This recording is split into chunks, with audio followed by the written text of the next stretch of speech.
நீ இங்க கஷ்டப்பட்டு வியர்வை சிந்தி வேலை பார்த்துட்டு இருக்க, உன் புருஷன் என்னன்னா நல்ல டிவி பார்த்து சிரிச்சிட்டு இருக்கான், போய் என்னன்னு கேளு. எப்ப பாரு போனை பார்த்து சிரிக்கிறது இல்லைனா டிவிய பார்த்து சிரிக்கிறது, இதை தவிர வேற வேலையே இல்லையா உங்களுக்கு? இன்னைக்கு ஒரு நாள் தான் எனக்கு லீவு, இன்னைக்கும் என்ன நிம்மதியா இருக்க விட மாட்டியா? அவருக்கு இன்னைக்கு ஒரு நாளாவது லீவ் கிடைக்கு, உனக்கு அது கூட இல்லையே. உங்களுக்கு வாரத்துல ஒரு நாளாவது லீவ் இருக்கு, எனக்கு அது கூட இல்லையே. நீ வீட்டில் இருக்கிறதுதான் அவளுக்கு பிரச்சனை, எந்திரிச்சு வெளியே போயிரு.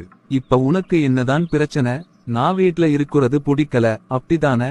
நான் போறேன், நீ நிம்மதியா இரு. எங்க போறீங்க? அத உன்கிட்ட சொல்ல வேண்டிய அவசியம் எனக்கு இல்ல. நான் இன்னைக்கு ஒரு தொழுகையாளிய தொழவிடாம தூங்க வச்சிட்டேன். சொல்லிக் கொள்ளும் அளவுக்கு நீ எதுவும் செய்யல. நான் ஒருத்தரை தர்மம் செய்ய விடாம தடுத்து விட்டுட்டேன். நீயும் சொல்லிக் கொள்ளும் அளவுக்கு எதுவும் செய்யல.